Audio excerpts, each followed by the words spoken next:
Prime Minister of the Islamic Republic of Pakistan, His Excellency Imran Khan. Mary. I have great pleasure in welcoming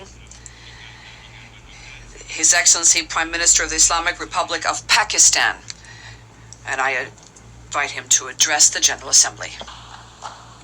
Bismillah ar-Rahman ar-Rahim. Iyyaka na'budu wa iyyaka nasta'in. Mr. President, Honorable Secretary General, Excellencies, ladies and gentlemen, I feel honored today to represent my country at this Forum of World Leaders, where we have a chance to discuss problems that the world is facing. I want to talk about a lot of problems, but just 4 today. And I especially came to this forum despite a difficult time in my country, facing challenges. I would not have come, but because I feel that there are some very urgent problems which the world must address. So first of all, I start with climate change. So many leaders have talked about climate change. But Mr. President, I feel that there is a lack of seriousness. Perhaps world leaders some of the leaders who can do a lot, do not realize the urgency of the situation. We have a lot of ideas, but as someone said, ideas without funding is mere hallucination. Pakistan, I'll give you start with my own country. Our country is amongst the top 10 nations in the world which are most affected by climate change.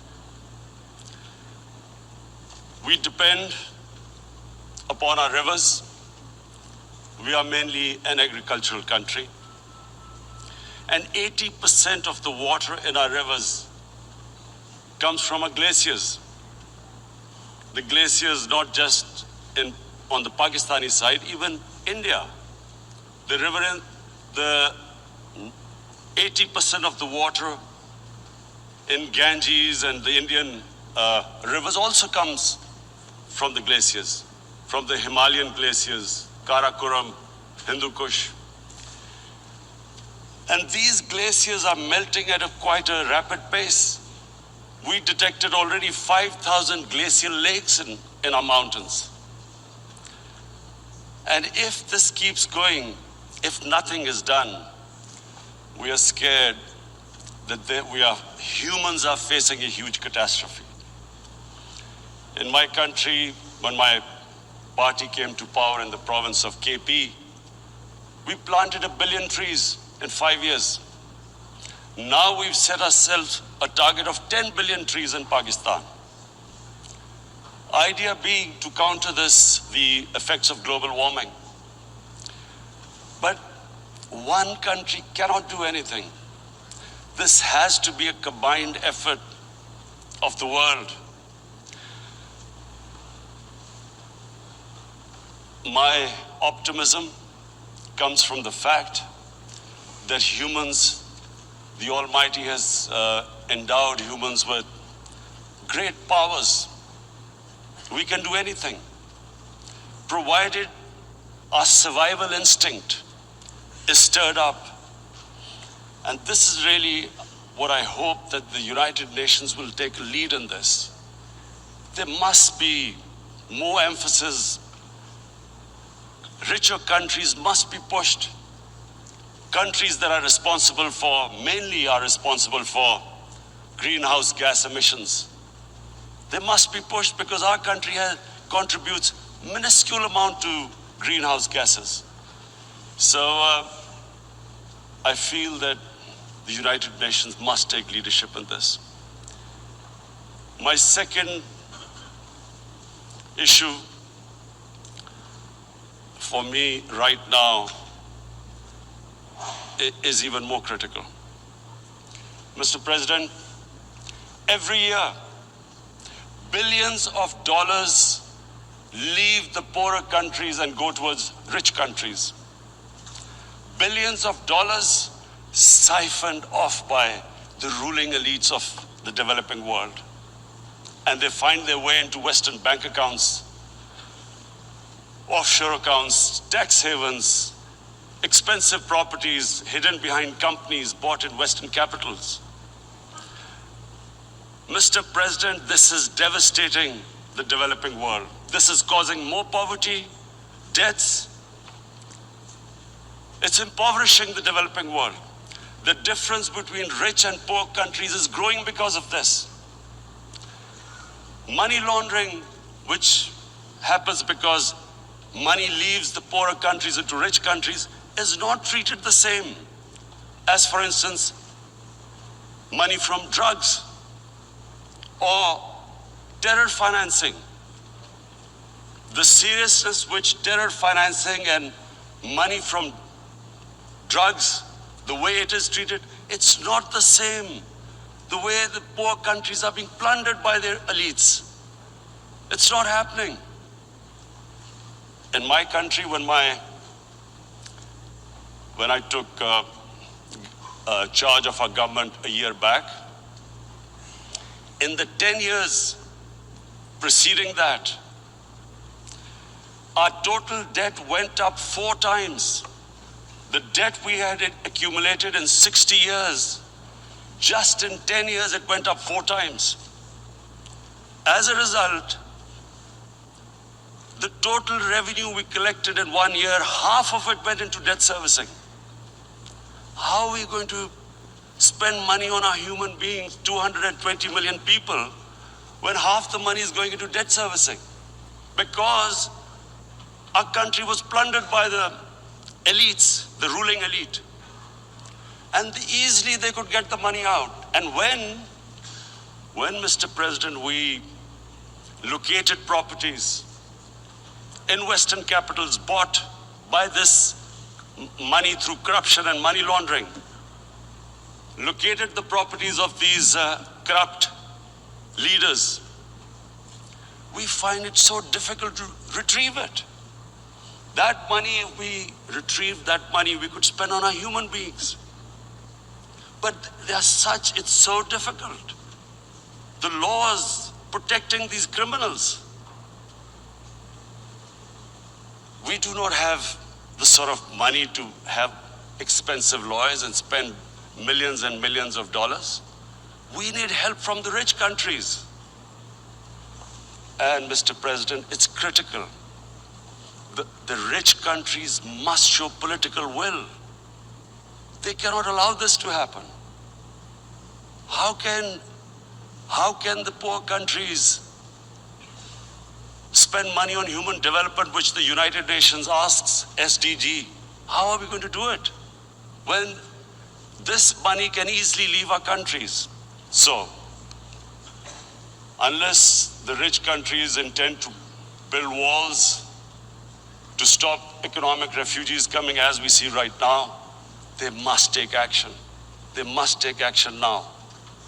It must be a deterrent. Corrupt ruling elites should not be able to take money out easily and park it into foreign bank accounts and into these properties abroad. And I never understand why. Why do we have these tax havens? Why is this allowed? Why shouldn't rich people pay taxes? Why is it legal to have these tax havens where you have these secret accounts? Because, world is changing. The population of the world is growing.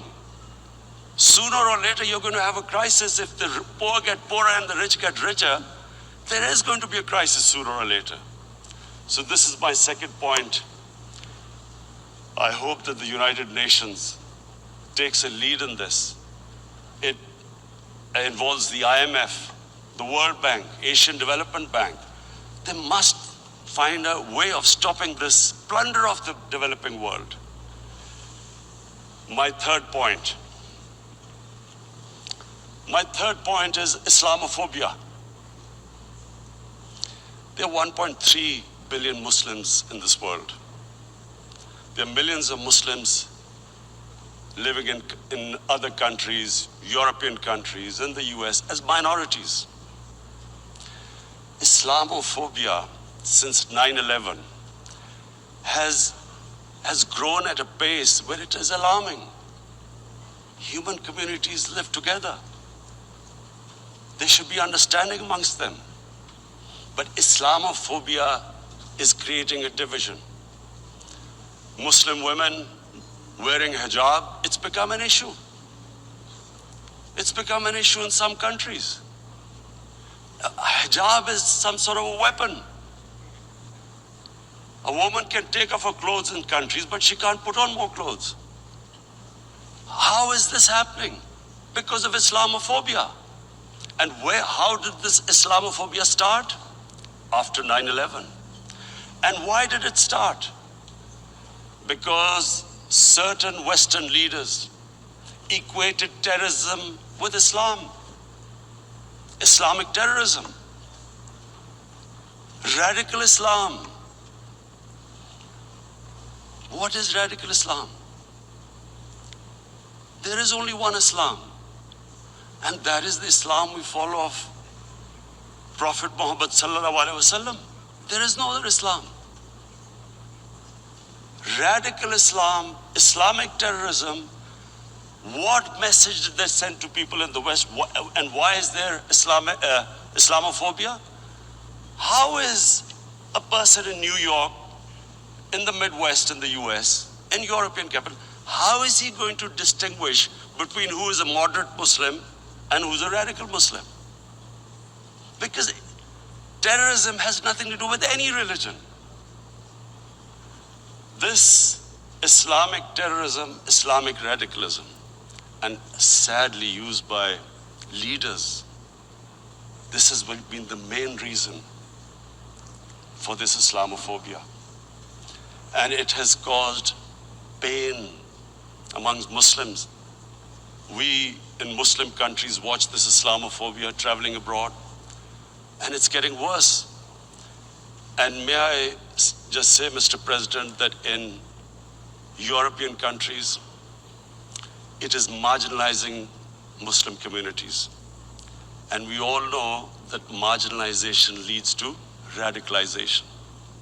Some of the people who ended up as militants in Syria and other places were from marginalized Muslim communities. And my point here is that we must address this issue. I'm sad to say that we Muslim leaders have not addressed this issue either. After 9/11, when this thing came about, war against radical Islam, rather than Muslim leaders trying to explain to the West that there is no such thing as radical Islam, in all human communities, they are radicals. They are liberals and rest are moderate. All human communities, Christians, Jews, everyone has it. But Islam is not radical, neither Judaism, neither Christianity, neither Hinduism. No religion preaches radicalism. The basis of all religion is compassion and justice, which differentiates us from the animal kingdom.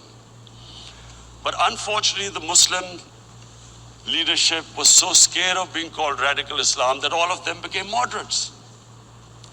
In Pakistan, we were in the eye of the storm, and our government coined a phrase called enlightened moderation. No one knows what it meant, but everyone started putting on Western suits that they were moderates, started speaking. Even those who didn't know English would speak English because they were moderates. No one had a clue what it was, because we in the Muslim world did not explain to the West that there is no such thing as radical Islam. One of the reasons why after 9/11 Islam was supposed to be equated with terrorism were suicide attacks. Because the 9/11 bombers did a suicide attack, all sorts of theories came up that the Muslims are involved in suicide attacks because they will get virgin in heavens. Some came up with, what about women? Suicide attackers. So this bizarre thing happened. No one explained. Suicide attacks and Islam were equated. No one did research that before 9/11, the majority of suicide attacks in the world were by Tamil Tigers, who were Hindus. No one blamed Hinduism, and quite rightly. What has Hinduism got to do with what desperate people were doing in Sri Lanka? We all know about, we've seen films about Japanese kamikaze pilots at the end of the Second World War doing suicide attacks. No one blamed the religion. But here we were trying to prove we were moderates and not explaining to the West. But the most important thing I wanted to say here today, in explaining this Islamophobia, Mr. President, and I feel it's very important because I've spent, because of, I played professional sport in England, I spent a lot of time there, so I know how the Western mind works and how West views religion. So where the misunderstanding about Islam came. And one of the reasons it caused Islamophobia. That was, in 1989, this book was published, maligning, insulting, ridiculing our Prophet Muhammad sallallahu alaihi wasallam. And there was a reaction in the Muslim world. The West couldn't understand what was the problem. Because in the West, because I have spent so much time in the West, religion is perceived completely differently. They don't look upon religion like we do. And so, Islam was supposed to be an intolerant religion. It was against freedom of expression. And Islam took a real beating 30 years ago. I still remember it became a watershed. And every 2 or 3 years, someone would malign our Prophet, peace be upon him. There would be a reaction by the Muslims. And again, it was Islam, an intolerant religion. Again, this time, I blame a certain section of the people in the West who deliberately provoked this, knowing the impact it would have. But the majority of the people in the West didn't understand. This is where, again, Muslim leadership let the Muslims down. We should have explained to them what our Prophet, peace be upon him, means to us. So in 1 minute, I'll try and explain what he means to us. Our Prophet was the witness to the divine book, the Holy Quran. The Holy Quran is the book of guidance for Muslims, and the Prophet's life was living the Quran. He was an example of what the Quran guided us to be. So he is the ideal we all try to get to. The Prophet created the state of Medina, the first state in Islam. That state was the basis of a Muslim civilization which became the predominant civilization for the next 700 years. And what was that state? I hear such strange things about Islam, that it is against women, it's against minorities. The first state of Islam in Medina, it was the first time a welfare state was set up. The state took responsibility of the weak, widows, orphans, poor people, handicapped. It taxed the rich, spent the money on the poor. The state announced that all human beings are children of Adam, hence equal, whatever the color of their skin. The state announced, the Prophet announced, that And slavery, the whole system depended on slavery as it did for many years in the Western societies. The Prophet said that one of the greatest deeds is to free a slave. Because the society depended on slavery, he said, but if you have to treat them as an equal member of the family. And as a result, something happened in a Muslim world which hasn't happened in any other civilization. Slave dynasties appeared. Slaves became kings. The Mamluks, slaves who ruled Egypt. In India, there were slave dynasties. And then, with minorities, again, you hear that Islam is supposed to be against minorities. Let me just make this clear. In Islam, the Prophet announced that everyone was free to practice his religion. It was a sacred duty to protect the places of worship of all religions. He announced that every person is equal in front of law, whatever his religion or his color. And this incredible case, and I always quote this, that the fourth Khalifa, the head of state of Medina, he lost a court case against a Jewish citizen. So, number one, it showed there was a rule of law, no one was above law. And number two, that a Jewish citizen was an equal citizen. So, Mr. President, when a Muslim society is unjust to its minorities, it is going against the religion of Islam and our Prophet, peace be upon him. So, it is important to understand this. The Prophet lives in our hearts. When he's ridiculed, when he's insulted, it hurts. As we human beings understand one thing, the pain of the heart is far, far, far more hurtful than physical pain. And that's why the Muslims react. And I always thought that if I ever had the stage, I would try and explain this to the world community, especially to the Western community, because having lived in the Western community, people didn't understand this. When I first went as a teenager to England, there was a comedy film on Jesus Christ. It's unthinkable in Muslim societies. So we need to explain that, look, in a human community, we must be sensitive to what causes pain to other human beings. We have, in the Western society, and quite rightly, the Holocaust is treated with sensitivity because it gives the Jewish community pain. That's all we ask. That do not use freedom of speech to cause us pain by insulting our holy prophet. That's all we want.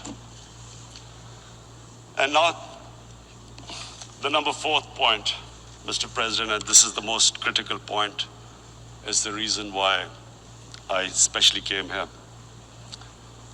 It is about what is happening in Kashmir. Before I go on this, I want to make one thing clear. That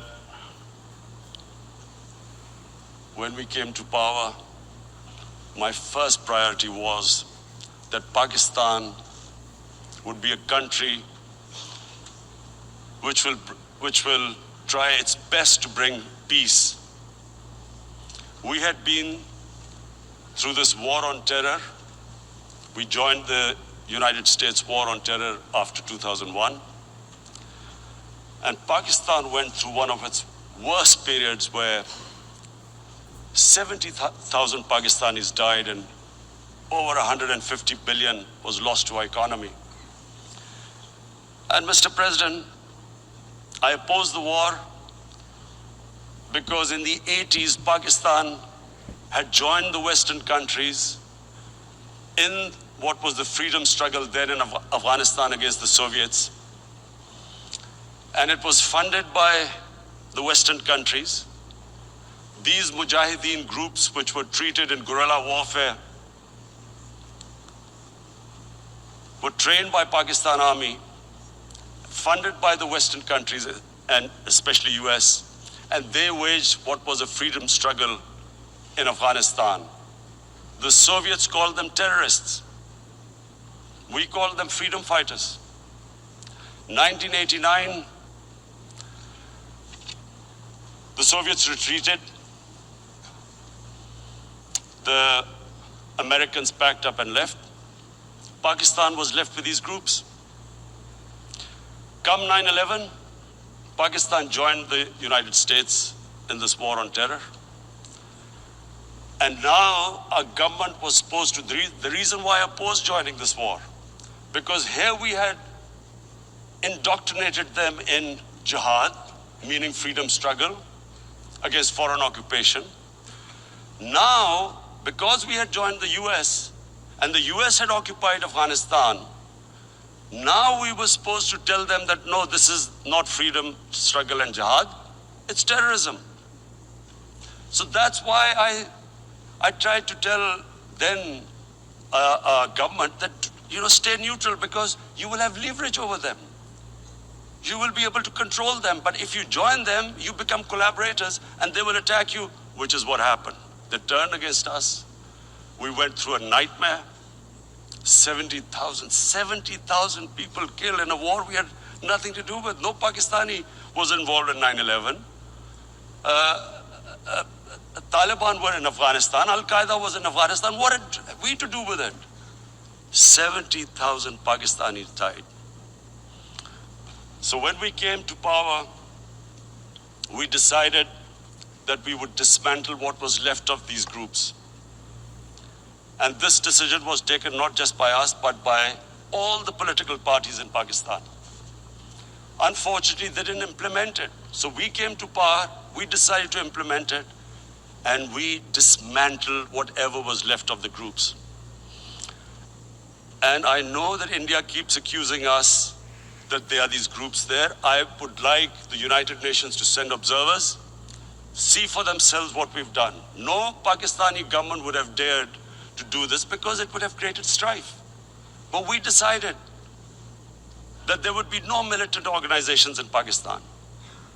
So I need to give you this background and to what I'm going to say later on. And secondly, we started mending fences. I invited the Afghan president. We developed a relationship with Afghanistan. We had problems with Iran. We mended fences there. And then India. Now let me just give you a little background about my relationship with India. Because of cricket, and cricket being it's a passion in the subcontinent, I had great following in India. I have friends in India. And I loved going to India. So immediately, when my party came to power, the first thing we did was to immediately reach out to India. And I spoke to President Modi and I said, look, we have similar problems. Climate change, poverty, let's get together. Let's resolve our differences through trade. Let's build a relationship on trust. Prime Minister Modi told me that, there were terrorist attacks from Pakistan. I said, we have problems with you. There are terrorist attacks which we know are instigated by India in Balochistan. We caught a spy, Kulbhushan Yadav, who admitted what the sabotage going on in Karachi and Balochistan. So we said, look, let's leave that behind. Let's move forward. Our main priority should be our people. The highest number of poor people live in the Indian subcontinent. Unfortunately, didn't make any headways. Our foreign minister was supposed to meet on this in the UNGA last year. India cancelled it. We thought that it's their election coming up. It's a nationalist, ultra-nationalist party. It doesn't want to cozy up to Pakistan. So we thought, okay, we'll wait till the elections. Meanwhile, a 20-year-old Kashmiri boy, whose father said was radicalized by the security forces in Kashmir, blew himself up on an Indian convoy. Immediately, India blamed us. I spoke to the Indian public on television. I said, if you give us any iota of proof, we will immediately take action, because we've clamped down on these groups. Rather than sending us any proofs, they sent their jets in, they bombed us. We retaliated. A jet, 2 of their planes were shot down, 1 pilot bailed out in Pakistan. We immediately returned the pilot, saying that, look, we do not want any escalation. Rather than taking that as a peace gesture, the entire campaign, almost the entire campaign of Mr. Modi in the election was how he had taught Pakistan a lesson that jets had killed 350 terrorists. Complete lie. They had just killed about 10 trees of ours, which was quite painful given that, we are growing all these trees. He then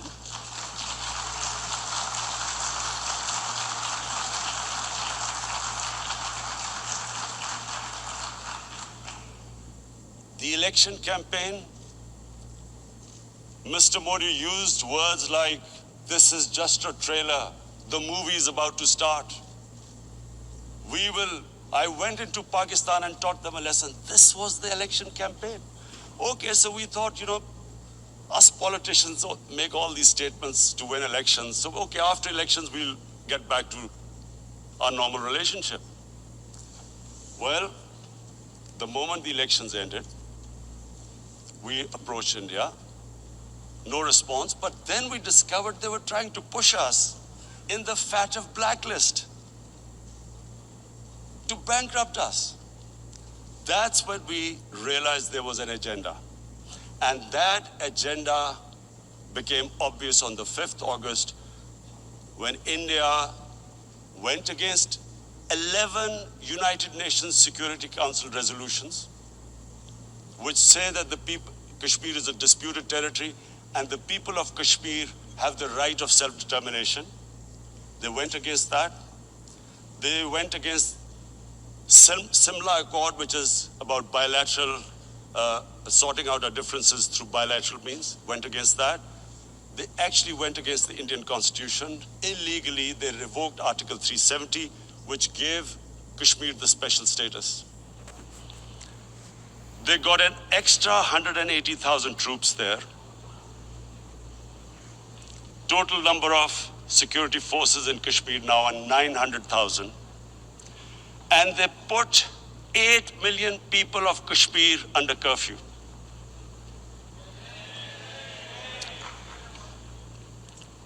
Mr. President, now I just briefly want to make the people understand, how can anyone do something like this? And for that, I have to explain to you what is RSS. RSS, Mr. Narendra Modi is a life member of RSS.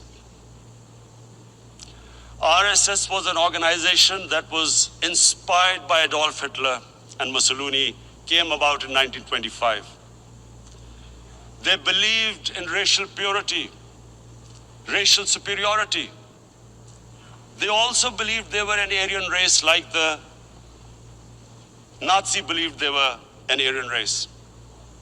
All that I'm saying can be verified. This is the time of information revolution. You can Google all this, what I'm saying. But it is very important for me to explain this to you so you know what is happening in India. This RSS believed in the ethnic cleansing of Muslims from India. At one point, there was racial superiority of the Hindu race. Secondly, it was hatred for the Muslims and for the Christians, because they believed that this golden age of Hindu civilization was stopped because of Muslim rule centuries back and then the British rule of India. So it was racial superiority and hatred for Muslims and Christians. This is openly stated. You look at the founding fathers of RSS, Golwalkar and Savarkar. Just Google them and you'll find out. And this ideology of hate is what murdered the great Mahatma Gandhi in 1948. It was this ideology of hate that made Narendra Modi in 2002 do a pogrom against Muslims in Gujarat when he was the chief minister. He allowed 3 days for these RSS goons who were inspired by the Hitler brown shirts. They actually wear brown shirts. This RSS, the Congress Home Minister gave a statement that in RSS camps, terrorists are being trained. And these terrorists butchered 2,000 Muslims and 150,000 Muslims were made homeless. Narendra Modi could not travel to the US because of that. And I need to make you understand this background before I explain to you that what sort of a mindset would lay siege to 8 million people with 900,000 troops. Women, children, sick people, locked in as animals. In fact, of what I know of England, if 8 million animals were locked in, the RSPCA would have made a lot of noise about it. These are human beings.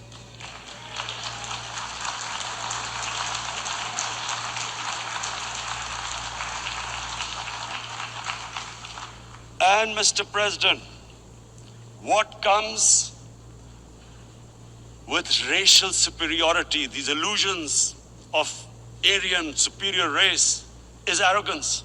The two go together.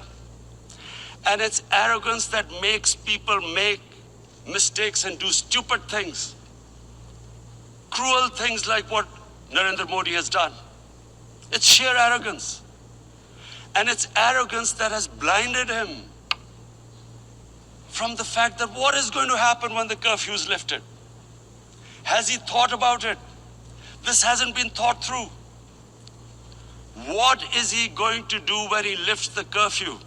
Does he think that people of Kashmir will quietly accept the status quo because India has changed the constitution and taken away the special status? They'll accept that?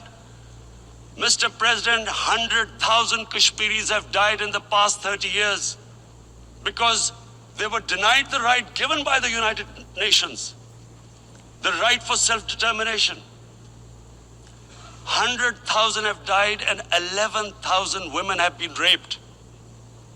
There are 2 human rights, United Nations human rights reports on this. The world hasn't done anything because India is a huge market, 1.2 billion people. Sadly, the material prevails over the human. But this has serious consequences.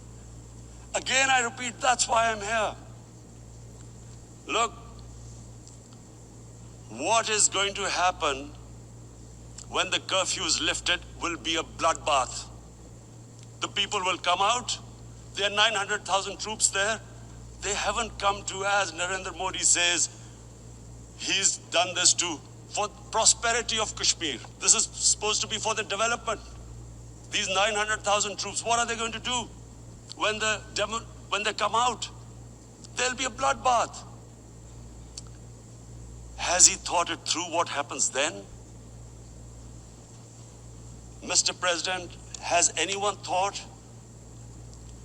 that what happens when there is a bloodbath? What do you think the impact will have on people of Kashmir? What do you think they will think the way they have been boxed in their houses, treated like worse than animals, no rights. Thousands of all the political leadership has been arrested, taken out of Kashmir. Even those Kashmiri leaders who were pro-India have been taken out. 13,000 boys have been picked up and taken to God knows which destinations. So what do they think? What will the people of Kashmir do when they lift the curfew? They will be out in the streets. And what will the soldiers do? They will shoot them. They've already used pellet guns, blinded young boys. In the last 6 years, the 5 years, the oppression that has gone on in Kashmir. And so, Kashmiris will be further radicalized. Mr. President, there will be another Pulwama. And guess what? India will blame us. They're already blaming us.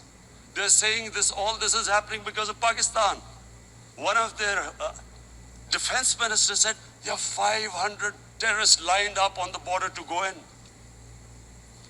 Why would Pakistan send 500 terrorists when there are 900,000 troops? What impact are they going to make? What will they do? And don't we know that the moment there is some terrorist attack, all that will happen is there'll be further cruelty and oppression of the people of Kashmir.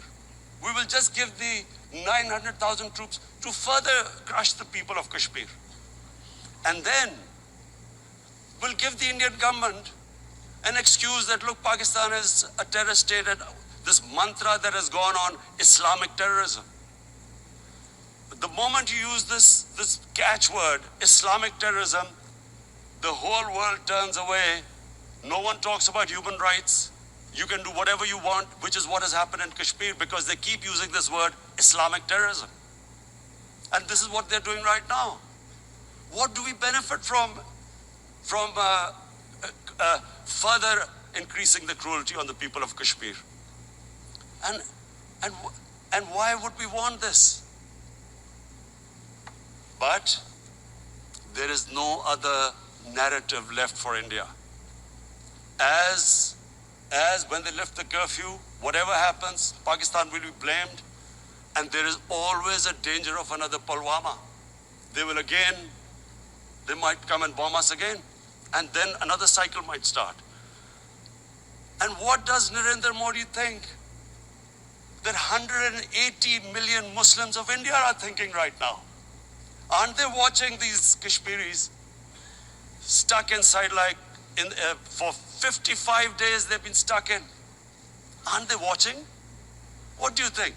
Don't you think that the Muslims will be radicalized in India? And I'm talking about 180 million people. And when they get radicalized, there will be some incident in India somewhere down the line. Again, we will be blamed. And I'm warning you right now, again, we will be blamed. And Mr. President, what about 1.3 billion Muslims who are watching this? And they know that it is only happening in Kashmir because they are Kashmiri Muslims. This is not happening to Kashmiri Hindus. They know that this is happening because of their religion.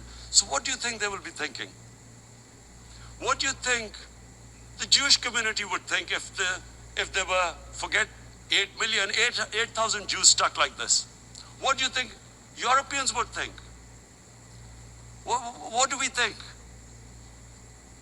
I mean, any human community, if their members are stuck like that, what do you think they will think? Are we a children of a lesser God? Is it not going to cause us pain? And then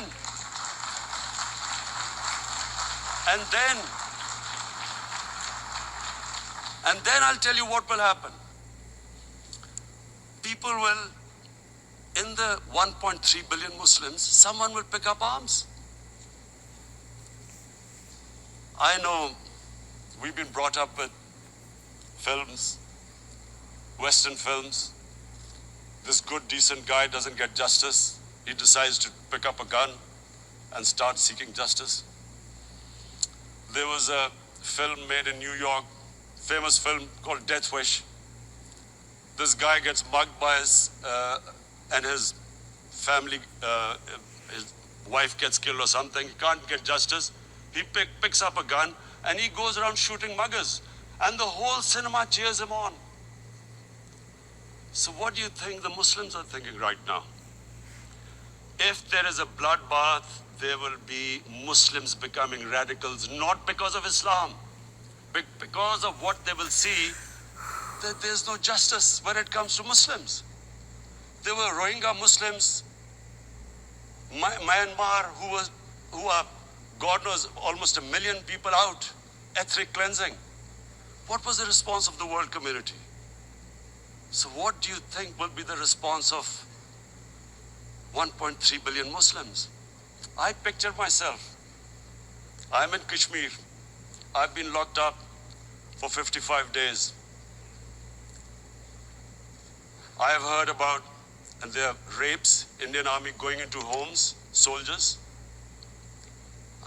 Would I want to live this humiliation? Would I want to live like that? I would pick up a gun. You're forcing people. You are forcing people into radicalization. When people lose the will to live, what is there to live for? And this is what, if you can do this to human beings, you are actually radicalizing people. And so, Mr. President, I want to repeat here, this is one of the most critical times. There will be a reaction to this. Pakistan will be blamed. 2 nuclear-armed countries will come face to face like we came in February. And before we head in that direction, the United Nations has a responsibility. This is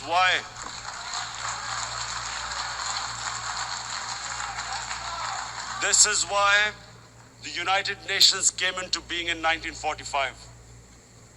You were supposed to stop this happening. I feel we are back to 1939, Munich. Czechoslovakia has been taken, annexed. What is the world community going to do? Is it going to appease a market of 1.2 billion, or is it going to stand up for justice and humanity?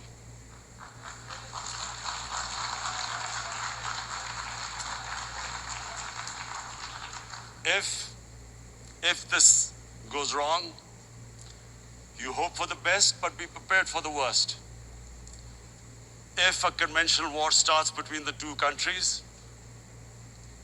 Mr. President, if a conventional war starts, and anything could happen, but supposing a country 7 times smaller than its neighbor is faced with the choice, either you surrender or you fight for your freedom till death, what will we do?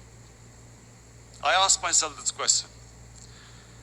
And my belief is, La ilaha illallah, there is no God but one. And we will fight. And when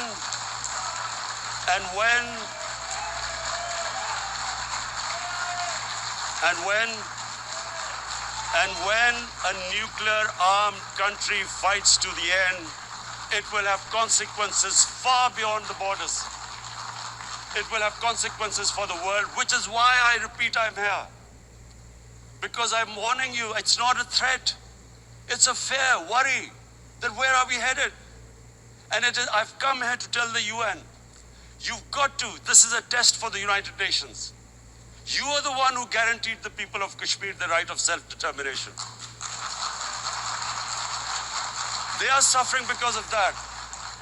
And this is the time. This is the time not to appease like in 1939 appeasement took place. This is the time to take action. And number 1 action must be that India must lift this inhuman curfew, which has lasted for 55 days. It